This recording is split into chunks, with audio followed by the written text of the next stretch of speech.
პირველში გამარჯვებათ ბატონო ჯავს როგორ ბრძანდებით? მოგესალმებით, კარგად, მადლობა თქვენ როგორ ხართ? მადლობას მოგიხდით, ჩვენც კარგად ვართ. სანამ უშუალოდ დავიწყებდით კითხვას, რაც ჩვენ გვაინტერესებს, მინდა მოგილოცოთ დანიშნა. კარგით, ახლა უშუალოდ კითხვებზე გადავალ ბატონო ჯავს. ხო არ არის რამე თემა, რასაც არ გინდა რომ შევეხოთ? მე ღია ვარ ყველა საკითხისთვის, შეგიძლიათ ნებისმიერ თემატიკაზე დამისვათ შეკითხვა. კარგით, მაშინ დავიწყოთ ყველაზე მთავარი თემით. კერძოდ, რას ფიქრობთ წინა გუბერნატორის ჩატარებულ რეფორმებზე და კერძოდ რამდენად მოუწონებთ მას მის პოლიტიკას, შიდა პოლიტიკას, რასაც ატარებდა? პირველ რიგში, როგორც გუბერნატორი, ყოფილ გუბერნატორს უდიდესი სიმპათია და პატივისცემა მინდა გამოუცხადო თქვენი ტელევიზიის და თქვენი ამ ინტერვიუს მეშვეობით. როგორც პიროვნება ძალიან დიდ პატივს როგორც პროფესიონალ ადამიანს, თუმცა იყო რა თქმა უნდა რაღაც საკითხები, რომელშიც მის აზრთან წინააღმდეგობაში მოვდიოდი და მე ძალიან ბევრჯერ მქონდა მაგ ადამიანთან საუბარი იმაზე, რომ კანონი არ შეიძლება იყოს მუდმივი, კანონი არ შეიძლება იყოს შეუცვლელი და კანონი არ შეიძლება იყოს ხელუხლებელი. ამ კანონს ვადგენთ ადამიანები და ყველა ადამიანი არის ინდივიდუალური. შესაბამისად არის რაღაც საკითხები, რომელიც დროთა განმავლობაში უნდა განვითარდეს, დაიხვეწოს, შეიცვალოს. ძალიან არ მევესალმებოდი, როდესაც მდივნებად მოიხსენიებოდნენ დეპარტამენტის ხელმძღვანელები. ჩემი მმართველობის პირობებში აღარ იქნებიან მდივნები და იქნება ჩვეულებრივად სამინისტროები და სამინისტროებს წარმოადგენენ მინისტრები. ასევე არის რაღაც კონკრეტული კანონები, რაც მაგალითად ეხება დაცულ ტერიტორიებს, ძირითადად სტრუქტურის მიმართულებით, რაშიც ცვლილებები იქნება და იქნება ისეთი დამატებითი ახალი კანონები, რომლებიც უფრო მეტ გამჭვირვალეობას მოგცემს. გეგებია. შეგიძლიათ თუ არ გაგვიძლიათ რომელიმე კანონი, ესე კერძო თუ უშუალოდ როცა უკვე დადასტურდება ყველაფერი ოფიციალური სახით შეძლოთ გაცნობას?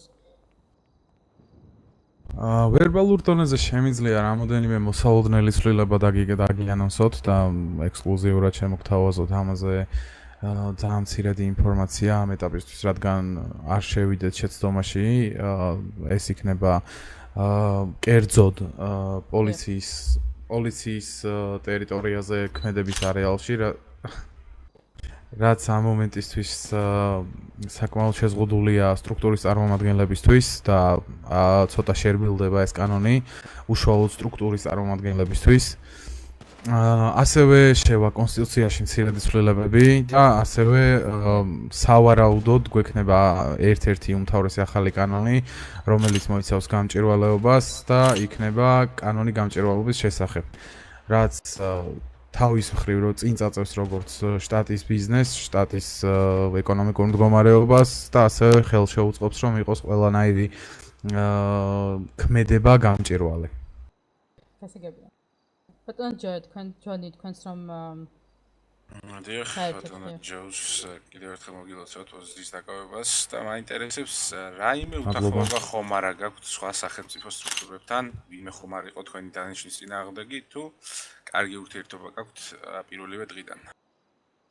ბატონო ჯონი, ზოგადად ძალიან არაკონფლიქტური ადამიანი ვარ. ვცდილობ ყველა ადამიანთან გამონახო საერთო ენა, ეს მეორე საკითხია რამდენად გამომდის, თუმცა ჩემ და საბედნიეროდ და ალბათ სტრუქტურათა შორისი ურთიერთობებისთვის საბედნიეროდ არ ყოფილა არანაირი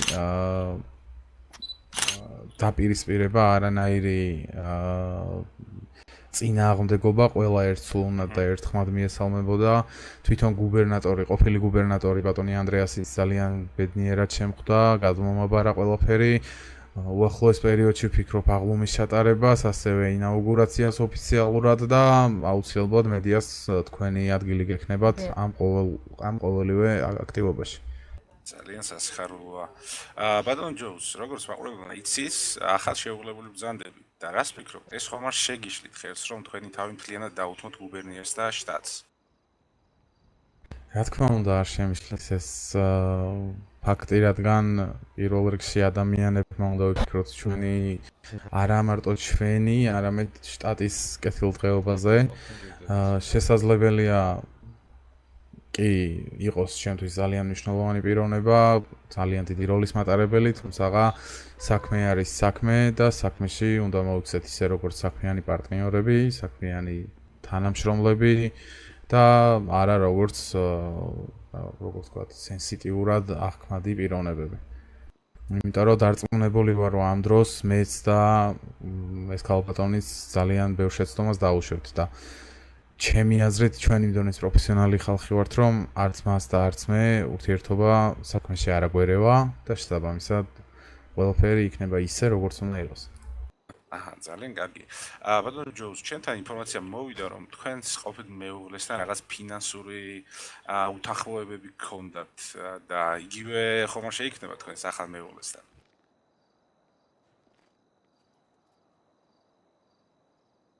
ჩემს ყოფილ მეუღლესთან ფინანსური უთანხმოება არ მქონია. რეალურად ეს ქორწინება იყო დროებითი, იყო ის ადამიანი გაფრთხილებული და იცოდა თვითონაც, რომ ეს ურთიერთობა არ გაგრძელდებოდა დიდხანს. ძალიან მცირე დროის რაღაც კონკრეტულს ემსახურებოდა ეს ყველაფერი. შესაბამისად, ფინანსური დავა არავის არ მქონია საერთოდ ცხოვრებაში.